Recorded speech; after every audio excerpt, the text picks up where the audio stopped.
Welcome to the Inner Circle Season 2, everybody. This is your boy Rio, aka Arthur and Gigi, and today I'm currently in Ghana hanging out with nobody else but Kwesi. And so I'm so honored to be here with the esports president, and such a privilege to be here in Ghana to come interview him on an exclusive episode. So this is our first episode, and we want to actually delve into the esports scene by speaking to Mr. Kwesi, finding out how he's been able to coordinate the esports scene around here, because I came to meet him at the National Theatre, and it's quite a big auditorium where esports activities are being held. So let's talk to Mr. Kwesi, everyone. Hi, Kwesi, and it's a privilege to be on your podcast. I've been watching ever since you started creating these podcasts, and I'm privileged to have known you way back. Yes. And you've seen how, especially the esports trajectory has changed over the time. Yes. I remember the days that you guys were players. Together with Rikus and all those guys. But we've seen how gradually, I can say that now, even Ghana, we have PUBG team. Back in the days when you guys were players, we didn't have those strong teams in Ghana. I didn't even have players in Ghana to play in my team, but you guys were. So for me, esports in Ghana has moved through phases, and it's broadening. Now we have solid, close to, let's say, 18 PUBG teams. 18 PUBG mobile teams. 18 PUBG teams. Wow. I mean, just the qualifiers for IESF, we have 18 in there. Wow. Even in other spheres like FIFA, Call of Duty, all these teams coming up, and then teams are professional ways of growing esports. So it's been good. Awesome. So another question I would love to throw at Mr. Kwesi is, aside from esports, what else does he engage in? Like, his life outside esports? Because I was privileged to be here with him to see some professional things that he's doing. So I would like him to just kind of talk us through those things that he does outside esports and how he's able to manage the both of them, because esports can be a challenge too, and we also have other activities that we are engaged in. So let's hear from Mr. Kwesi, everyone. Oh, okay. So I'm a creative director for one of Ghana's biggest theater production houses. So Roboman Productions. You can check us out on social media. So this is our first quarter of every year. We do 4 new plays, never been done, and this is our first quarter, and we have a production at the National Theatre. That's why Ro came to see me here. Wow. But it's wonderful being I'm an artist, I'm a designer, I'm all that. So that is my pay job. But esports, so my pay job pays me, and I use that to do esports. That's lovely. So you guys can see that he's actually working and using some of those earnings to invest in the esports scene, keeping the sector going and all of that. It's really awesome. It's really awesome. So what are your expectations for this year, 2024? Esports Ghana and Esports Africa as a whole, what do you think is to come, or what should we expect?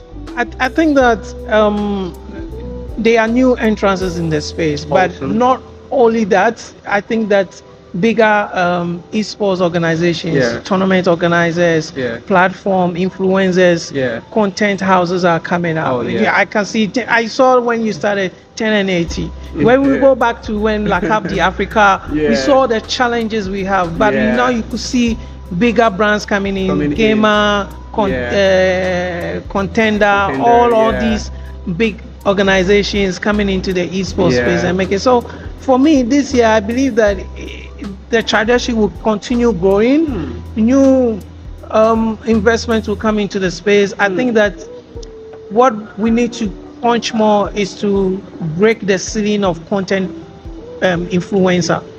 So where brands can come to gaming or esports hubs and say, we want you to be our influencer in the space, because that's where we get salary for the players. That's where we get brand exposure and brand affinity. Wow. So speaking about the influencer bit, I think that's something that we as 10NT have in the pipeline for the year, like creating influencers from different games and trying to make them like role models for other players to kind of like see and look up to. It's something that don't just pay them, it also inspire people around them to want to be like them. So thereby creating more champions, creating more competitors, and making the industry a little bit more fun. So moving forward in the esports scene, where do you see, I know I've asked this question before, but where do you see Ghana esports when it comes to the African esports ranking in the next 5 years? I know, but let's just, the figure, I mean, yes, I want to hear from you. Well, I mean, you could say that, I would say that Nigeria is our big brothers. I mean, they've always pushed, maybe because also there's a lot of funding going around. Yeah. I think that we take a cue from that. For Ghana, I believe that we are getting there. Yeah. Now there's a lot of professionalism with teams, right? Absolutely. Getting their jerseys, getting fully registered, as getting their bank details, getting their books in order. That is going on, and I oversee a lot of things. And I'm seeing all these teams. We are actually helping them, to get recognition and all that. Wow. So, in the years ahead, I could see that there's going to be more leagues. Mm-hmm. There's going to be bigger international collaborations. Absolutely. I'm hoping that, the doors to Africa through the Saudi connection will open bigger. Because Saudi is having the World Esports. World Esports later in the year. So speaking about the World Esports, you were at the Global Esports Game in Saudi, I believe, last year. Yeah. So how was your team's performance first, and also how did you see the experience of being invited to the Middle East capital? Obviously, that's the Middle East capital, to come and represent your country. Even if your team didn't come out first or second, how is that feeling for you to take your team from Ghana, western part of Africa, to the Middle East capital, Saudi, Riyadh? So how does that make you feel? Well, for us in Africa, and I will say this in common, one of the first benefits of esports to any talent in Africa is global citizenship. So global citizenship, you get that through esports, guys.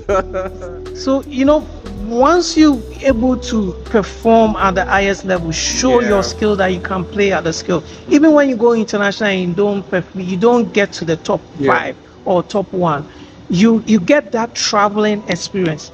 And traveling experience is key. It's not just boarding airplane. It's the processes, even getting yourself prepared to go. You traveling from Nigeria coming to Ghana, is what you need to do, all the rules and regulations, and it expands your mind. Absolutely. When you travel it opens your brain to different possibilities. Now you're thinking, okay, wait, how do I get 1080 presence in Ghana? You are thinking about, okay, you sit in the car, you take the taxi, you take the Uber, and like you see all this, and like, how do I get my brand here? You get it. So you get that global appeal and global sense of doing things. It's not just going to play video games and coming back. You have that global citizenship where you open doors for you. For me, the bigger storylines is that we could pick somebody from the backside of the city, somebody from the ghetto, and take him to be in the global space. To be in the global space through esports. Through esports. Absolutely, guys. Through esports is the key from everything I'm hearing. It was just because he was a champion. And he was champion because he was skillful. Yes. And when they get out there, the friendships, the connection with the other top players is benefit to them. So because when they come back, they are not ordinary people anymore. They are international players. I love that. Being international players through esports, being a global citizen through esports. I think these are some of the take homes from today's episode. So today's episode of The Inner Circle, this is the first episode in season 2, and I decided to kick it off in Ghana. I could have started it in Nigeria, but I was like, hey, let's start from the top, So we're going to be hitting all the esports organizers. We're going to be focusing on the advice that they have to give to the community. You know, we all know how we feel. We are on the group, we are on Discord, so we talk to ourselves, but we don't really hear from the associations. Sometimes we don't hear from the sponsors and big stakeholders like Monster. What do they really think about the gaming community? You know, like Carbon. What do they really think about the potentials of the youths in Nigeria? Or I've seen Carbon doing great stuff. Yes, exactly. Yeah. So we need to hear from them right now. So I feel like this season is going to be a mix of both stakeholders, associations, and sponsors in the esports scene, as well as players too as well. But we would love to hear from the sponsors' angle what their plan for esports is too as well. That's for the year and for the coming year, because you know, having Monster on board, you know, just talking to them about their plans for esports and the community hearing about these plans will give them hope that, like, wow, okay, there's still plans for us in the coming years. So that's something that we want to do. Actually, brand affinity, because when a sponsor recognizes a community, the community gives feedback to their product, and then they can expand. Yes. Wow. So that's awesome. So one last thing from Mr. Kwesi is, sir, what is your advice to gamer? I'm not going to say professional gamer yet, because you know, somebody that just started playing game because he heard or watched this episode or has friends that are doing well, that have traveled, that are now global citizens, and is just getting into the scene. What's your advice to that person, you know, for him to, what do you think he can do better to make it in the esports scene, like as a new gamer? I would say the first thing is, I said big or small tournament, go and play. Right. So, or small tournament, play. Don't choose because of feelings, because you know, when you go and play in tournaments, you play with a certain class of players. Top players comes and you play with. Even if you don't win, your next tournament you'll be better. Your next tournament you'll be better, and it keeps going. Because if you sit in your room and play, you are not the best out there.